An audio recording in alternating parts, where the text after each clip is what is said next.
Hello everyone, this is Swati. Welcome to Shriji classes. हम लोगों ने जनरल केमिस्ट्री में काफ़ी 5-6 चैप्टर्स कर लिए हैं। जनरल फिजिक्स के भी 5-6 चैप्टर्स कंप्लीट कर लिए हैं। जनरल फिजिक्स में मैकेनिक्स का पोर्शन बाकी है, वो करेंगे। उससे पहले हम क्वेश्चन कंप्लीट कर रहे हैं।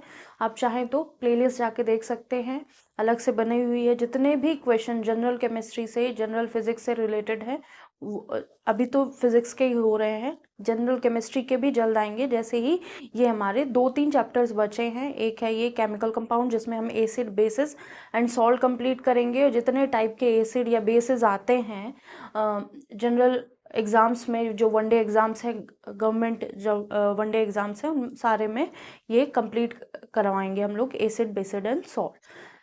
इसके बाद हम लोग रेडियो एक्टिविटी करेंगे। फिर उसके बाद हम लोग केमिकल बॉन्डिंग करेंगे, या केमिकल बॉन्डिंग पहले कर लेंगे, रेडियो एक्टिविटी लास्ट में करेंगे। उसके बाद है मैटर। ठीक है, तो हमारा सारा केमिस्ट्री का पोर्शन कंप्लीट हो जाएगा। जो भी न्यू थिंग होंगी, जैसे 80 to 85% तो कंप्लीट हो जाएगा। ठीक है, फिर जो बचेगा वो क्वेश्चन जब हम कराएंगे तो पूरा 95-98% कंप्लीट हो जाएगा। 1-2% तो कहीं से भी क्वेश्चन आ सकते हैं, उसकी गारंटी कोई नहीं लेता। जो 100% बोल रहे हैं या कह रहे हैं, तो हो सकता है वो कराते हों, या हो सकता है वो इतना वास्ट चीज़ें कर देते हों कि आप रिवाइज नहीं कर सकते। लेकिन ये जो क्लासेस होंगी वो केवल कंसाइज होंगी, वही होंगी, उतना ही पढ़ना होगा। आप देखेंगे कि थ्योरी बहुत कम पढ़नी पड़ेगी, लेकिन जो क्वेश्चन होंगे वो टू द पॉइंट आ रहे होंगे। ठीक है, तो स्टार्ट करते हैं हम। आज हम पढ़ेंगे एसिड, बेसिस एंड सॉल्ट। तो फर्स्ट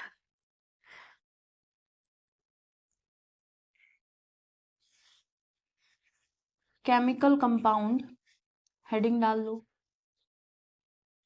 ठीक है, केमिकल कंपाउंड्स पहले तो हम एसिड, बेसिस एंड सॉल्ट समझेंगे। फिर उसके बाद ये जो कंपाउंड, केमिकल कंपाउंड एसिडिक या बेसिक नेचर के होते हैं, जनरली वो हमें पता होते हैं या फिर पूछे जाते हैं वनडे एग्जाम्स में, वो करेंगे। तो फर्स्ट हम लोग करेंगे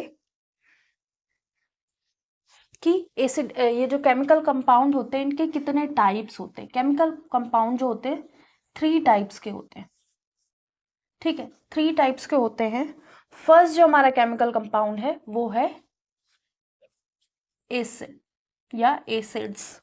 ठीक है, सेकेंड जो हमारा केमिकल कंपाउंड है वो है बेसिस। थर्ड जो हमारा केमिकल कंपाउंड है वो है सॉल्ट्स।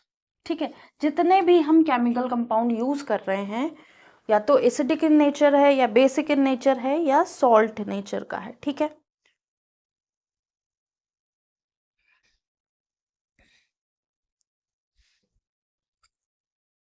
तो यहाँ पे 5 तरह के क्वेश्चन बन सकते हैं, 5 या 6 तरह के क्वेश्चन बन सकते हैं। पहला है पीएच ऑफ एसिड या बेसिस पूछेगा। ठीक है, फिर पूछ सकता है कि ये जो सॉल्ट, एसिड या बेसिस है, ये कौन से, मतलब फॉर्म इनका जो है वो हम यूज करते हैं या फाउंड होता है, या एसिडिक या बेसिक नेचर इनका कैसा होगा, या एसिडिटी या बेसिसिटी क्या होगी। ठीक है, तो अब हम एसिड, बेसिस, सॉल्ट समझते हैं। उसके बाद जो चीजें होंगी वो हम साथ साथ बात करते चले जाएंगे। 4-5 तरह के क्वेश्चन बनते हैं और सब लोगों ने देखे होंगे। ठीक है, तो पहली चीज यहाँ जो हमें देखने को मिलती है वो है पीएच। पीएच की बात जितने भी केमिकल कंपाउंड है सबकी हो रही होगी, या फिर जो भी हम लोग बायो में भी हम लोग पढ़ेंगे ना, तो हम लोग ये जो बाइल जूस है, ब्लड है, प्लाज्मा है, या फिर जो हार्मोन्स हैं, कुछ कुछ हार्मोन्स के भी, ये आई आई के अंदर जो रेटिना और कॉर्निया के बाद जो स्पेस होता है, वहाँ पे कुछ लिक्विड जैसा भरा होता है, उसका क्या कहते हैं, उसका तो वो होगा, क्या कहते हैं, रिफ्रैक्टिव इंडेक्स होगा। पीएच की बात करें, ब्लड का, बाइल जूस का, और प्लाज्मा का, और बॉडी में बहुत सारी चीज़ें हैं जिनका हम, ये जो माउथ है उसका पीएच लेवल, तो ऐसे बहुत सारी चीज़ें हमको देखने वाली मिलेंगी जिसकी हम पीएच लेवल की बात करते हैं। तो पीएच क्या होता है? Potential of H, potential of H, potential of hydrogen जिसको बोलते हैं, या फिर बोलेंगे पोटेंजा ऑफ हाइड्रोजन, और पोटेंजा ऑफ हाइड्रोजन। ठीक है, तो पीएच के बारे में भी बात हम करेंगे, पूरी बात करेंगे जो जो हमसे पूछी जाएगी। ठीक है, तो पहले हम देख रहे थे कि जो केमिकल कंपाउंड है वो एसिड, बेसिस एंड सॉल्ट्स का होता है। तो सॉल्ट एसिड कैसे होते हैं? फर्स्ट जो हम एसिड की बात करते हैं वो कैसे होते हैं? सार इन टेस्ट। सार इन टेस्ट मतलब खट्टे होते हैं। कोई भी एसिड अगर हम टेस्ट कर रहे हैं तो वो खट्टे होंगे जनरली। ठीक है, सेकेंड क्या है? Bases. Bases bitter in taste होते हैं। अब बेसिस जो हम जनरली देखते हैं या यूज कर रहे होते हैं, तो सबसे अच्छा बेस क्या है? हम सोप या डिटर्जेंट पाउडर या सोप जैसा यूज कर रहे होते हैं। तो जनरली सोप, बेदिंग सोप या क्लिनजिंग सोप जो भी हम यूज कर रहे हैं, तो उसको एक बार टेस्ट करके देखना, खाना नहीं है प्रॉपर, उसको एक बार ऐसे टच करके देखना, लिक करके देखना, तो क्या होगा? वो बिटर इन टेस्ट लगेगा। और एसिड में तो बहुत सारा है, हमारा टेमेरिंड है, टोमेटो है, और लेमन है, ऑरेंज है, तो ये सारे क्या है? सार इन टेस्ट है, खट्टे हैं। जितने भी खट्टे फल हैं वो हमारे क्या हैं? बिटर इन टेस्ट है।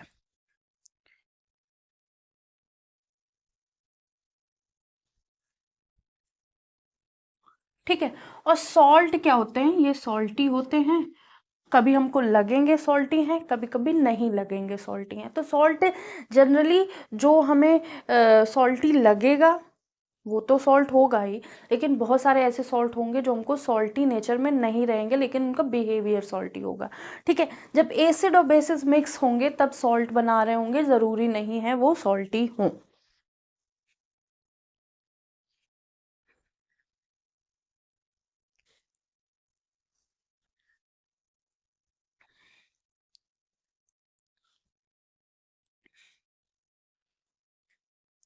ठीक है, सेकेंड थिंग हम देखने को देखेंगे कि एसिड को जब हम वाटर के साथ मिक्स करेंगे, एसिड प्लस वाटर मिक्स करेंगे, तो हमको H प्लस दिखेंगे, बहुत सारे निकलते हुए H प्लस दिख रहे होंगे। ठीक है, जब हम एसिड को वाटर के साथ ऐड करेंगे तो हमको H प्लस प्लस आयंस मिलेंगे ह्यूज अमाउंट में।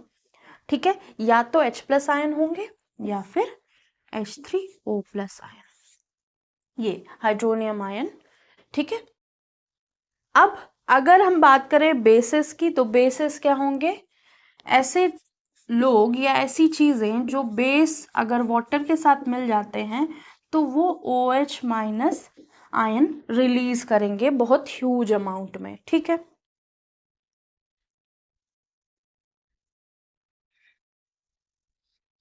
तो अगर एग्जाम्पल ले लें, एक स्ट्रॉन्ग एसिड है HCl, इसमें हमने वाटर मिक्स किया, तो यहाँ क्या क्या मिलेगा? यहाँ हमको H प्लस बहुत ज़्यादा मिल रहा होगा, Cl माइनस भी मिल रहा होगा, और OH माइनस मिल रहा होगा। लेकिन जनरली OH माइनस इतना नहीं मिल रहा होगा, हमको सबसे ज़्यादा H प्लस मिल रहा होगा। यहाँ से भी H प्लस मिल रहा होगा और यहाँ से भी H प्लस मिल रहा होगा। तो H प्लस आयन की जो अमाउंट होगी या नंबर्स होंगे या number of H plus ion होंगे वो बहुत ज़्यादा होंगे। ठीक है, इसी तरह अगर हम स्ट्रॉन्ग बेस ले लें कोई, जैसे NaOH, और इसको हम वाटर के साथ हीट करें, सॉरी मिक्स करें, तो हमको क्या मिलेगा? Na प्लस मिलेगा, OH माइनस मिलेगा, और H प्लस भी मिलेगा, लेकिन इतना नहीं मिलेगा कि हम कंसिडर करें इन हमारी रिएक्शन में। ठीक है, डेफिनेटली उसमें कुछ अमाउंट होता है H प्लस का। तो अब पीएच की बात लिख लेते हैं कि अगर पीएच की वैल्यू ले रहे हैं तो जो एसिडिक होते हैं उनका पीएच लेस देन 7 होता है। ठीक है, तो पीएच अगर 0, 1, 2, 3 है तो ये स्ट्रॉन्ग एसिड होंगे। ये कैसे होंगे? Strong acid. 0, 1, 2, 3 अगर पीएच शो हो रहा है तो ये होंगे हमारे स्ट्रॉन्ग एसिड। ठीक है, अगर पीएच 3 से 7 के बीच में है, मतलब 7 नहीं है, 7 से कम है, तो इसको लिख सकते हैं ऐसे 3.5 से लेकर 6.9 तक, तो ये क्या हो जाएंगे, वीक एसिड। ठीक है, तो ऐसा पीएच जहां 0, 1, 2, 3 ऐसे एलिमेंट्स या ऐसी चीजें या ऐसे केमिकल कंपाउंड्स जो पीएच 0, 1, 2, 3 दे रहे होंगे, या फिर 3.5 से लेकर 6.9 के बीच में दे रहे होंगे, वो सारे एसिड होंगे। ठीक है, नेक्स्ट जो हमारा बेस है, वहां पीएच अगर 11 से 14 के बीच में है तो वो स्ट्रॉन्ग बेस है। ठीक है, अगर पीएच 7.5 से लेकर 11 के बीच में, 7.5 से लेकर 10.5 ले लेते हैं, ठीक है, 10.5 तक, तो वो क्या होंगे, वीक बेस होंगे। ठीक है, तो पीएच का ध्यान रखना है, स्ट्रॉन्ग बेस कब माना जाएगा और वीक बेस कब माना जाएगा। स्ट्रॉन्ग बेस, अगर स्ट्रॉन्ग एसिड की बात करें तो जितने भी, अगर हमने HCl लिया है, तो अगर हमने 100 HCl लिए हैं, तो जो ब्रेक डाउन होके जो वाटर में मिक्स करके या जो भी है, जब ये मिलेंगे ना हमें H+ और Cl- के फॉर्म में, तब अगर हमने 100 HCl लिए हैं तो हमको 100 H+ मिल सकते हैं, 99 H+ मिल सकते हैं। ठीक है, लेकिन अगर हम वीक एसिड की बात करें, CH3COOH एसिटिक एसिड जैसे एसिड की बात करें, जो बहुत वीक एसिड है, वो एसिड अगर 100 लिए होंगे तो हो सकता है 40 ही H+ मिल रहे हो हमको। ठीक है, तो वीक एसिड ऐसे होते हैं पूरी तरह ब्रेक डाउन नहीं हो रहे होते हैं, और बेसिस जो होते हैं जो पूरी तरह से OH- बहुत स्ट्रांगली दे रहे होते हैं, वो 11 से 14 के बीच में है, जो बहुत कम दे रहे होंगे वो वीक बेसिस कहलाएंगे। ठीक है, स्ट्रॉन्ग और वीक बेसिस।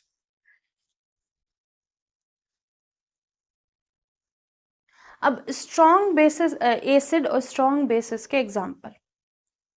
ठीक है, अब ये भी ध्यान रखिए कि सॉल्ट का पीएच हमेशा 7 नहीं होगा, सॉल्ट न्यूट्रल हो सकता है, लेकिन हमेशा 7 हो या 7 हो, जो सॉल्ट होगा may be neutral, may be pH is equal to 7, but हमेशा नहीं होगा। अगर हमारा एसिड स्ट्रॉन्ग है और बेस हमने वीक लिया है, तो जो सॉल्ट है उसका pH स्लाइडली एसिटिक हो सकता है, लेस देन 7 हो सकता है।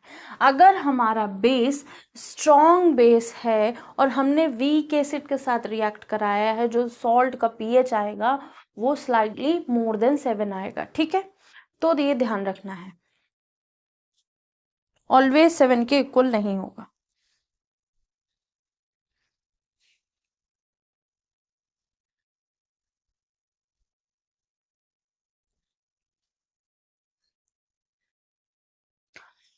ठीक है, तो होप सो इतना समझ में आ गया होगा। अब हम कुछ स्ट्रॉन्ग एसिड, कुछ वीक एसिड, कुछ स्ट्रॉन्ग बेस, कुछ वीक बेस लिख लेते हैं।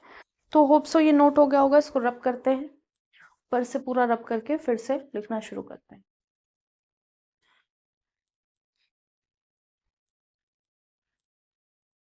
ये था एसिड और ये है बेस। ठीक है, एसिड और बेसिस, सबसे पहले हम लिखेंगे स्ट्रॉन्ग एसिड, फिर वीक एसिड, यहाँ पे लिखेंगे स्ट्रॉन्ग बेस, फिर लिखेंगे वीक बेस। ठीक है, अभी तक जो हम लोगों ने बात करी स्ट्रॉन्ग एसिड या स्ट्रॉन्ग बेस की या वीक एसिड वीक बेस की, तो हम क्राइटेरिया बता रहे थे कि कब हम स्ट्रॉन्ग एसिड कहेंगे, कब हम स्ट्रॉन्ग बेस कहेंगे।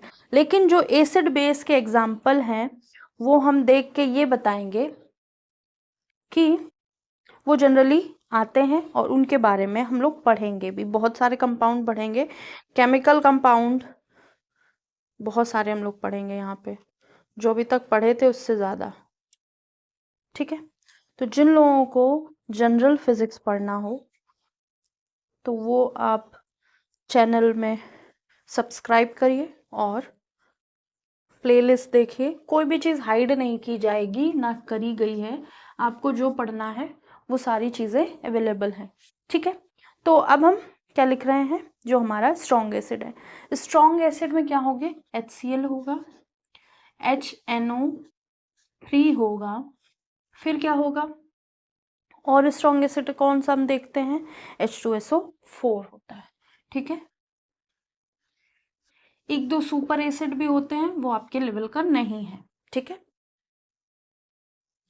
वीक एसिड की बात करेंगे। वीक एसिड में हम बहुत सारे एसिड देख लेंगे। वीक एसिड में ऑक्सैलिक एसिड,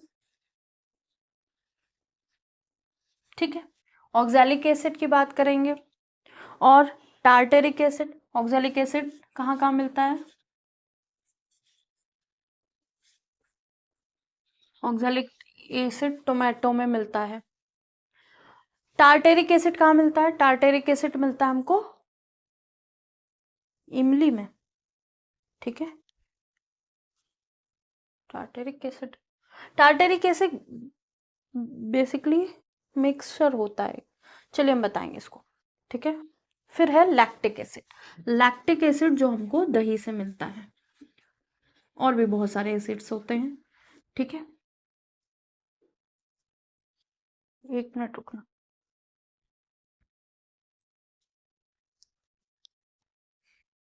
टार्टेरिक एसिड इमली में नहीं होता है, ये ग्रेप्स में होगा।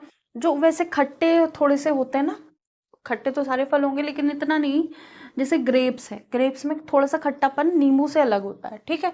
ग्रेप्स है, और बनाना में भी मिलता है, फ्रूट्स वगैरह में मिलता है, एप्पल में भी मिल जाएगा, चेरी में मिल जाएगा, और पपाया वगैरह, पीच या पियर वगैरह में ऐसे मिल जाएगा। मतलब उस लेवल का खट्टापन नहीं होगा लेकिन होगा, ठीक है। इमली में भी होता है एसिड,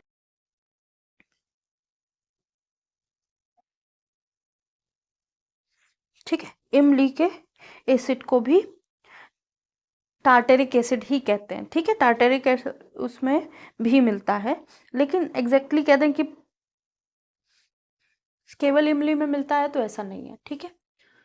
तो एक बार कंफर्म करना था। हाँ, अब स्ट्रॉन्ग बेस की बात करते हैं। स्ट्रॉन्ग बेस हम लोगों ने जनरली करे होंगे KOH NaOH, ठीक है। वीक बेस की बात करेंगे तो वीक यहाँ पे एसिटिक एसिड भी होगा, या फिर विनेगर जिसको बोलते हैं, एसिड, ठीक है। वीक बेस में हम लोग मैग्नीशियम हाइड्रोक्साइड ले लेंगे, कैल्शियम ऑक्साइड ले लेंगे, तो ये सब ले सकते हैं, ठीक है।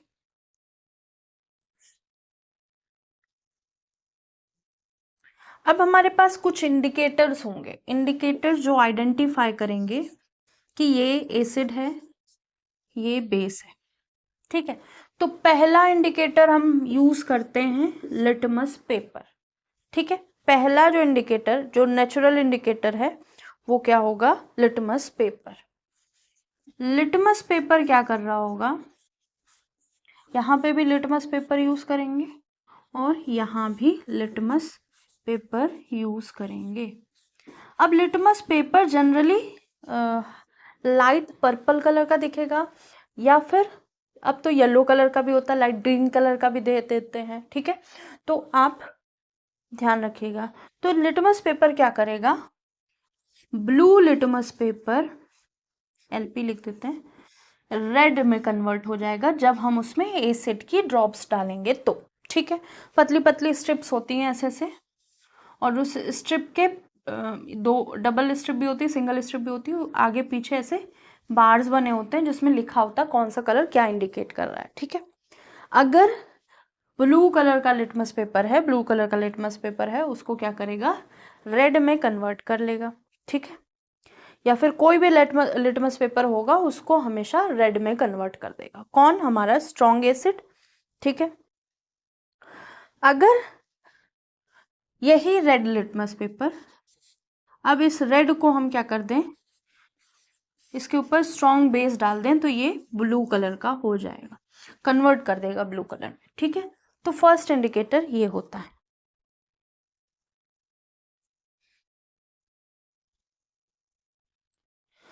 ये है नेचुरल इंडिकेटर। ठीक है, अभी लिटमस पेपर पढ़ाएंगे, लिटमस पेपर किससे बना होता है, क्या क्या उसका सिस्टम होता है, किससे बना होता है। ठीक है,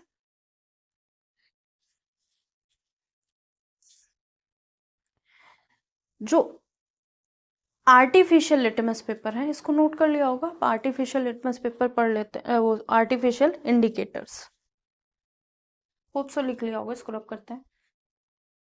नेचुरल में ही एक सेकेंड और देख लेते हैं, नेचुरल इंडिकेटर, नेचुरल इंडिकेटर पहला कौन सा लिया था हम लोगों ने, लिटमस पेपर। वो क्या कर रहा था, ब्लू को रेड कर रहा था, ब्लू लिटमस पेपर को रेड कर रहा था, कौन, एसिड। ठीक है, ये हमारा फर्स्ट नेचुरल। सेकेंड है टर्मरिक, टर्मरिक स्पेलिंग तो गलत नहीं है, TUR होता है। ठीक है, टर्मरिक, टर्मरिक क्या होती है, हल्दी को कहते हैं। और टर्मरिक हल्दी जो होती है उसको जो अगर हम एसिड के साथ मिक्स करेंगे, टर्मरिक लिख देते हैं, बार बार क्यों लिखे, प्लस एसिड, तो ये क्या कर रही होगी, कोई चेंज देखने को नहीं मिलेगा, नो चेंज। यहाँ क्या किया था हमने, लिटमस पेपर को, रेड लिटमस पेपर या रेड को ये क्या करेगा, ब्लू में चेंज करेगा। ठीक है, और टर्मरिक में अगर बेस मिल जाएगा तो हमें क्या हो जाएगा, रेड कलर देखने को, ब्लड रेड या ब्रिक रेड ऐसा कुछ दिखेगा। ठीक है, ब्रिक रेड ज्यादा अच्छा कलर है। ठीक है, तो हमने देखा होगा जो हमारे कपड़ों में हल्दी के या खाने के दाग पड़ जाते हैं, उसमें अगर हम डायरेक्टली सोप अगर अप्लाई कर देते हैं तो वो क्या होता है, रेड हो जाता है। ठीक है, रेड हो जाता है, ब्रिक रेड जैसा, जैसे पान खा के किसी ने थूका हो वैसा कलर हो जाता है। और जब हम सुबह मतलब उसको धुल के कपड़ा धूप में देते हैं, उसको धूप में फैलाते हैं, तो क्या करते हैं, वो जो कलर है वो फेड आउट हो जाता है। ठीक है, पहले तो कुछ क्लीन हुआ उससे, टर्मरिक बेस जो मिला उससे, और फिर थोड़ी देर बाद उसका फिर से वो लाइट येलो कलर का हो जाएगा जब वो धूप में रखा जाएगा उसको। ठीक है, नेक्स्ट हम बात करेंगे आर्टिफिशियल इंडिकेटर, आर्टिफिशियल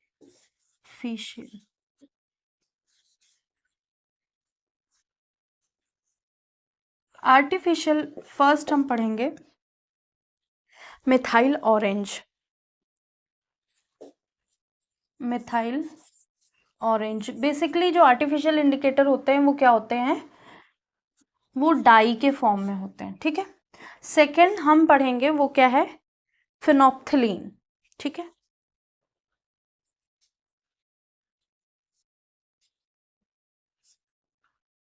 ठीक है, ये है फिनोप्थिलीन स्पेल।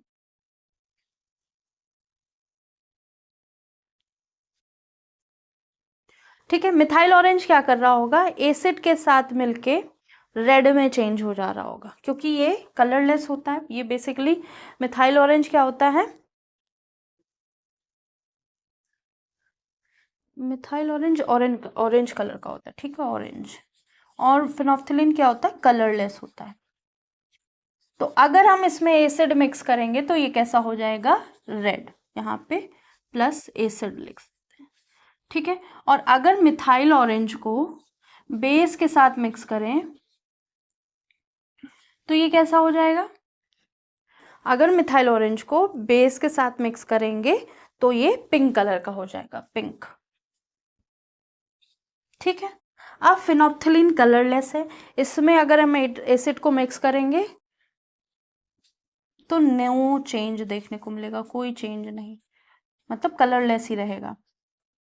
और अगर हम फिनोप्थिलीन लिख देते, PTA लिख देते, प्लस बेस के साथ मिक्स करेंगे तो क्या मिलेगा हमको, कौन सा कलर मिलेगा, यहाँ तो कोई चेंज नहीं हुआ, वहां रेड में चेंज हो जाएगा। कहाँ, नहीं नहीं नहीं, फिनोप्थिलीन है ना, कोई यहाँ कोई चेंज नहीं होगा, ये भी पिंक में ही चेंज होगा, रेड में नहीं होगा।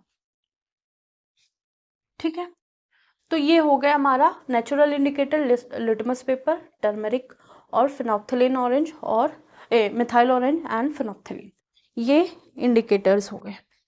अब थोड़ी सी बहुत कम शब्दों में हम बात करेंगे लिटमस पेपर के बारे में, ठीक है।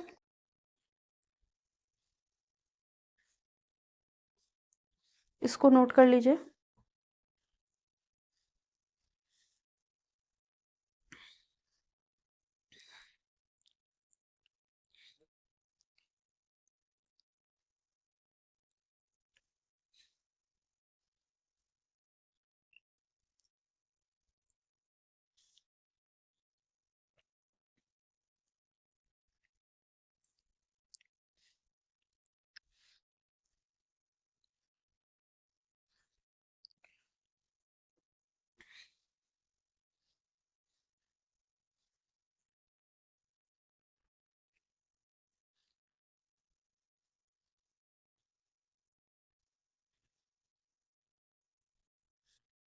तो होप सो ये नोट हो गया होगा।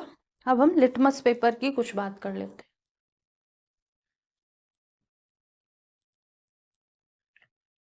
लिटमस पेपर, जो लिटमस पेपर है ये हम कहाँ से ले रहे होंगे? ये हमको थैलोफाइटा से मिल रहा होगा।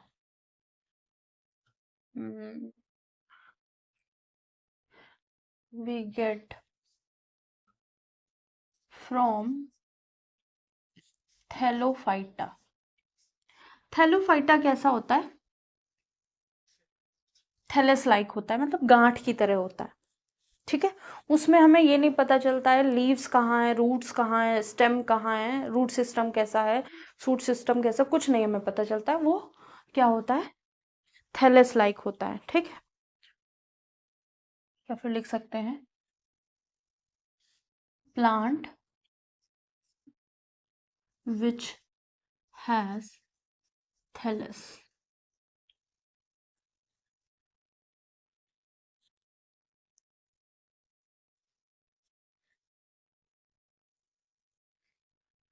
ठीक है। तो जो थैलस लाइक होते हैं, गांठ जैसे होते हैं, तो वहां क्या होता है? लाइकेन होते हैं, लाइकेन। लाइकेन, ये लाइकेन ही बेसिकली लिटमस पेपर इसी से बनाया जाता है, लाइकेन फॉर्म होता है, ठीक है। और इसमें क्या होता है? अलगी और फंगस मिलके, या फंगस या फंगाई या फंजाई जो भी बोलते हैं, हाइब्रिड होता है। एल्गी प्लस फंजाई का ये कॉम्बिनेशन होता है, ठीक है। अब यहाँ पे जो एल्गी है ये क्या कर रही होती है? तो ये जो प्लांट है ये सिम्बायोटिक प्लांट है, ठीक है। सिम्बायोटिक, इसको लिख सकते हैं सिम्बायोटिक इन नेचर। ऐसे प्लांट होते हैं जिसमें एक की नीड दूसरी पूरी कर रहा होता है और दूसरे की नीड पहला वाला पूरी कर रहा होता है। तो जो हमारा एल्गी है वो खाना बना सकता है, ठीक है, लेकिन फंजाई जो भी है वो खाना नहीं बना सकता है। तो एल्गी डू फोटोसिंथेसिस, ठीक है, ये खाना बनाती है। और फंजाई क्या है? प्रोवाइड हैबिटेट, उसको घर प्रोवाइड करती है। अब ये कुछ ह्यूमन लाइफ जैसा नहीं है कि एक लोग प्रॉपर, मतलब इंडिया में बेसिकली जो क्राइटेरिया सेट कर दिया गया है जेंडर का, उसके हिसाब से कुछ ऐसा है, ठीक है। एल्गी क्या है? खाना बना रही है। और फंजाई क्या है? घर प्रोवाइड कर रहा है, ठीक है। कुछ ऐसा हो सकता है। बहुत सारे सिम्बायोटिक चीजें होती हैं जो, एक क्या होता है, और कुछ ऐसी होती है कि कुछ कर ही नहीं रहा होता है, रह रहे होते हैं दोनों साथ। जैसे अमरबेल होती है, अमरबेल क्या कर रही होती है? डिस्ट्रॉय कर रही होती है, तो वो सिम्बायोटिक नहीं है, ठीक है। तो कुछ ऐसे पेड़ होते हैं कि पौधा है, इसके ऊपर वो दूसरा फैला हुआ है, लेकिन इसको नुकसान नहीं कर रहा है, उसको हेल्प कर रहा है, मतलब एक तरह से हैबिटेट या उसको स्ट्रक्चर उसको प्रोवाइड कर रहा है या उसमें रहने के लिए जगह दे रहा है। और दूसरा पौधा क्या कर रहा है? फोटोसिंथेसिस कर रहा है। तो ऐसा हो सकता है, ठीक है। तो नेचुरल कलर ऑफ लिटमस क्या होगा, क्योंकि लाइकेन से बना होता है, अलगे फंगाई होता है, तो नेचुरल कलर कैसा होता है, पर्पल कलर का होता है। Natural colour of litmus paper वो पर्पल कलर का होता है। ठीक है, इतना नोट कर लीजिए।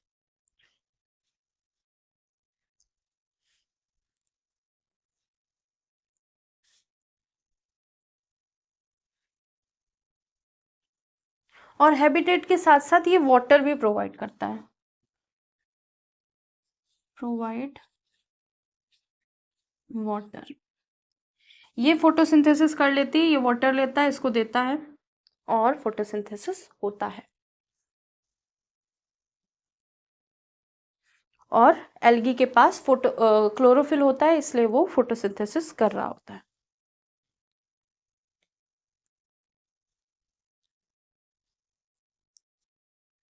और लाइकेन क्या कर रहे होते हैं, ये एनवायरनमेंट में SO2 का, सल्फर डाइऑक्साइड का इंडिकेटर भी होता है। ठीक है, मतलब इसको एयर पॉल्यूशन इंडिकेटर भी बोलते हैं, also called as air pollution indicator.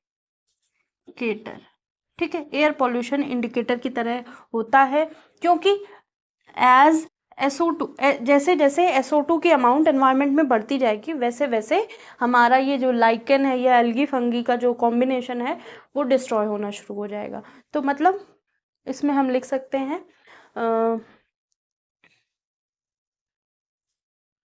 Amount of indicate amount of SO2 in environment.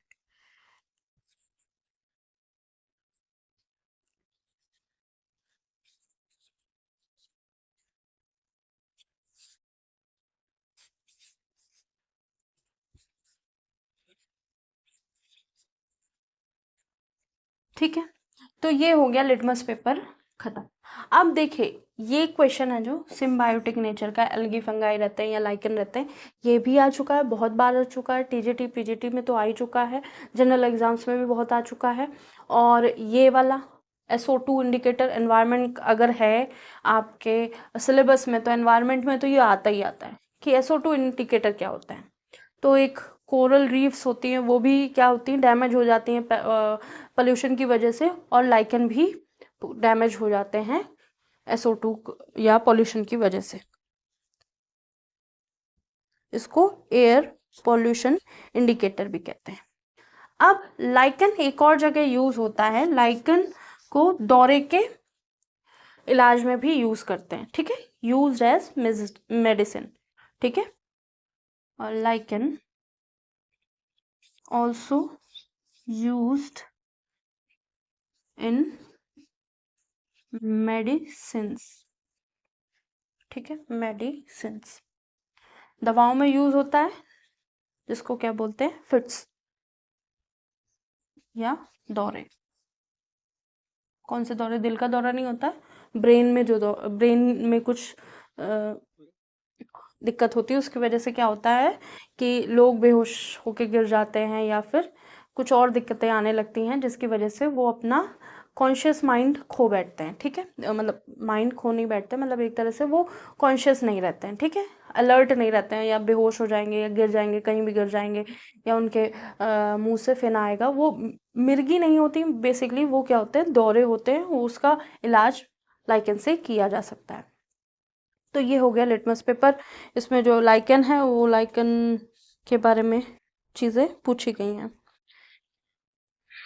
अब नेक्स्ट क्लास में जो थ्योरीज हैं, जैसे अरेनियस थ्योरी है, लुईस थ्योरी है, ये सारी ब्रोनस्टेड लोरी थ्योरी है, एसिड और बेसिस की जो थ्योरीज हैं वो सारी कंप्लीट करेंगे।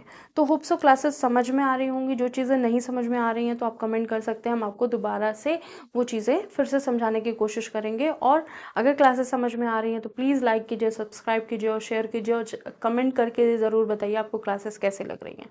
ठीक है, और जो भी क्लासेस हो रही हैं आपको कहीं भी ढूंढना नहीं पड़ेगा, वो उन प्लेलिस्ट बनी हुई है, टॉपिक वाइज भी बनी हुई है और कौन कौन से एग्ज़ाम से रिलेटेड है उसके बारे में भी बनी हुई है, ठीक है।